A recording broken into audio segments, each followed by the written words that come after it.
السلام علیکم، آپ دیکھ رہے ہیں دنیا نیوز، میں ہوں ماہم عباس۔ ہیڈ لائنز آپ جان چکے۔ بلیٹن کے آغاز میں آپ کو بتائیں کہ دہشت گردوں اور ان کے سہولت کاروں کے لیے پاکستان میں کوئی جگہ نہیں۔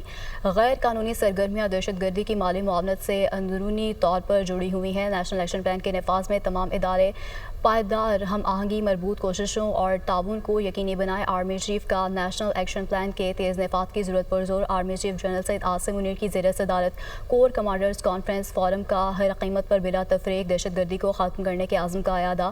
کسی کو بھی بلوچستان کے امن میں خلل ڈالنے کی اجازت نہیں دیں گے۔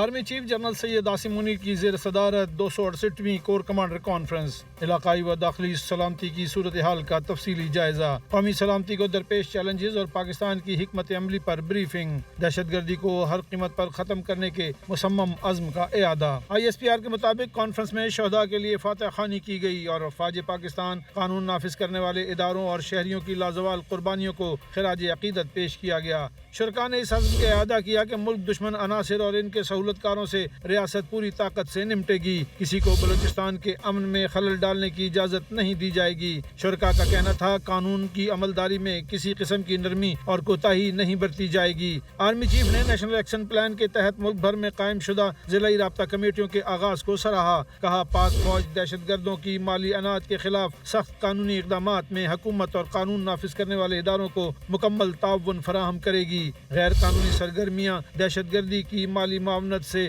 اندرونی طور پر جڑی ہوئی ہیں۔ فورم نے مقبوضہ جموں و کشمیر میں انسانی حقوق کی جاری سنگین خلاف ورزیوں پر گہری تشویش کا اظہار کیا۔ شرکاء نے LOC پر بھارتی افواج کی خلاف ورزیوں پر بھی خدشات ظاہر کیے۔ اجلاس میں فلسطین کے عوام کی غیر متزلزل حمایت کا اعادہ بھی کیا گیا۔ کانفرنس کے اختتام پر آرمی چیف نے بہترین جنگی تیاریوں کو برقرار رکھنے کے لیے سخت تربیت کو یقینی بنانے پر زور دیا۔ National cyber crime investigation agency فعال کر دی گئی۔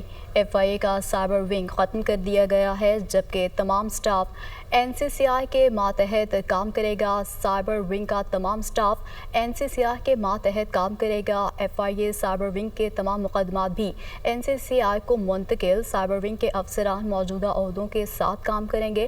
پولیس سروس گریڈ 20 کے وقار الدین سید کو DG national cyber crime investigation agency تعینات کر دیا گیا ہے، جبکہ وقار الدین اس سے قبل FIA میں خدمات سر انجام دے رہے تھے۔ National cyber crime investigation agency فعال کر دی گئی ہے۔ FIA کا سائبر ونگ ختم کر دیا گیا ہے، جبکہ سائبر ونگ کا تمام سٹاف NCCI کے ماتحت کام کرے گا۔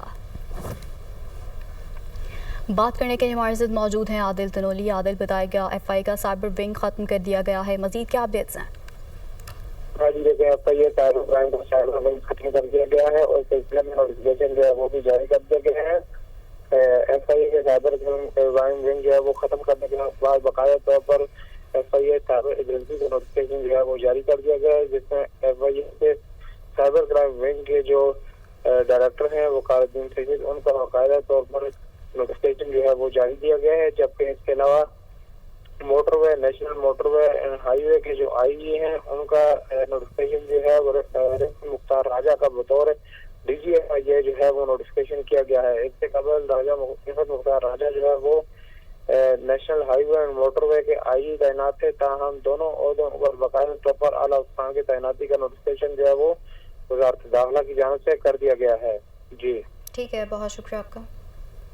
Chairman peoples party Bilawal Bhutto Zardari نے سندھو پر نئی کینالز کو مسترد کر دیا۔ کہتے ہیں ہم نے دنیا کو بتایا کہ سندھو کو بچانا ہے، بھارت ہمارے پانی پر ڈاکہ مار رہا تھا۔ بطور وزیر خارجہ میں نے مقدمہ لڑا، وہ گڑی خدا بخش میں جلسے سے خطاب کر رہے تھے۔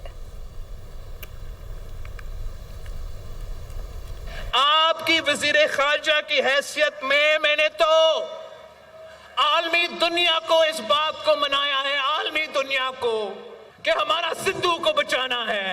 پانی پہ ڈاکہ بھارت کرتے آ رہا ہے، میں بھارت کا مقابلے کر کے آیا ہوں۔ ہمارا مطالبہ ہوگا کہ شہباز شریف صاحب، یہ عوام کا مطالبہ ہے، یہ میری بات آپ چھوڑ دیں، سنو یہ کیا کہہ رہے ہیں۔ یہ منصوبہ اب ایسا متنازع بن چکا ہے، پانی کا منصفانہ تقسیم کے لیے جگہ جگہ آواز اٹھانا ہے اور آپ نے میرے ساتھ دینا ہے۔ 18 اپریل کو